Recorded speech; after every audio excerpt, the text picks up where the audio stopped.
কাপ্তাই বা চট্টগ্রামের ভিতর এমন 3টি ঝর্ণা আছে যেখানে এখনো পর্যটক যায়নি। সেই জায়গাটিতে গেলে দেখা পাবেন একসাথে পাশাপাশি 3টি ঝর্ণা। চলুন বিস্তারিত এই ভিডিওতে দেখাই। প্রথমে চট্টগ্রাম শহর থেকে কুয়েস অথবা কাপ্তাই রাস্তামাতা আসতে হবে। পর ওইখান থেকে জনপ্রতি 80 টাকা ভাড়া দিয়ে চলে যেতে হবে রাঙ্গুনিয়া লিচু বাগান। চাইলে বাসে করেও যেতে পারেন। এরপর 1 থেকে 1.5 ঘন্টা পর আমরা চলে আসি কাপ্তাই লিচু বাগান। এরপর একটি সিএনজি ভাড়া করে সরাসরি চলে যায় বটতলী ঝর্ণার সামনে। জনপ্রতি ভাড়া পড়ে 40 টাকা। ভালো করে মনে রাখবেন এই রুটটি। ড্রাইভার আপনাকে এই রুট নাকি অন্য রুটে নামিয়ে দিচ্ছে, খেয়াল রাখবেন। এবার হাঁটা শুরু করবেন মাটির রাস্তা দিয়ে। প্রায় 1 থেকে 1.5 ঘন্টা পর জিরি এবং মাটির পথ হাঁটা লাগবে এই ঝর্ণায় যেতে।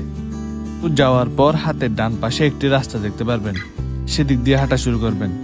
এবার হাঁটা শুরু করবেন জিরি পথ দিয়ে, কোনো উপরে পাহাড় বা মাটির রাস্তা দিয়ে হাঁটবেন না। মনে রাখবেন জিরির পানি যেদিক দিয়ে বেশি আসবে সেদিকে হাঁটা শুরু করবেন, না হলে পথ হারানোর সম্ভাবনা থাকবে। আরেকটা বিষয় বলে রাখি, এখানে পাহাড়িদের কোনো ফল বা কোনো কিছু চিড়ে নিজে খাবেন না, তাহলে আপনারা বিপদের সম্মুখীন হবেন।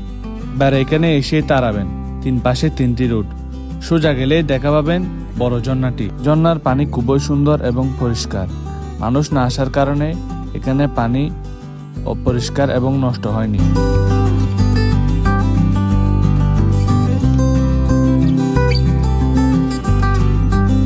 ওইখানে কিছুক্ষণ কাটিয়ে দেওয়ার পর হাতের ডান পাশে আরেকটি ঝর্ণা দেখবেন। এই ঝর্ণাটি তেমন বড় নয়, ছোট হলেও ঝর্ণাটি দেখতে খুবই সুন্দর। কিছুক্ষণ সময় কাটার পর আমরা চলে আসি আরেকটি ঝর্ণায়। এরপর হাতের বাম পাশে একটু পাহাড় বেয়ে উঠলে দেখা পাবেন এই ঝর্ণাটি। এই পাহাড়ের উপর থেকে দেখা যায় এই টেলে সবচেয়ে বড় ঝর্ণাটি। এরপর একটু হাঁটলেই দেখা পাবেন একটি চেঞ্জিং রুম। মূলত স্থানীয়রা পর্যটকদের জন্য এই ঘরটি বানিয়ে দিয়েছে। অবশেষে চলে আসি 3 নম্বর ঝর্ণাটিতে। এটি দেখলে মনে হবে বাংলাদেশের কোনো ঝর্ণা নয়, বাইরের দেশের একটি ঝর্ণা।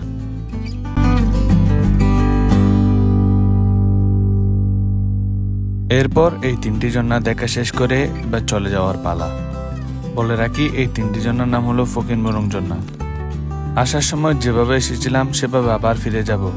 আরেকটি কথা আবার বলতেছি, যারা এখানে আসবেন তারা পাহাড়িদের কোনো ফল বা তাদের কিছুর ক্ষতি করবেন না, তাহলে তারা আপনাদের উপর ক্ষতি করবে। তার কারণে তারা এখানে আর কোনো পর্যটক ঢুকতে দিবে না এবং দেশের সৌন্দর্য উপভোগ করতে দেবে না। আজকের ভিডিও এখান থেকে বিদায় নিচ্ছি। কিভাবে চট্টগ্রাম শহর থেকে ঘুরে আসতে পারবেন 3টি ঝর্ণা দেখিয়ে দিলাম। ভালো লাগলে আপনার মতামত জানাবেন। ধন্যবাদ।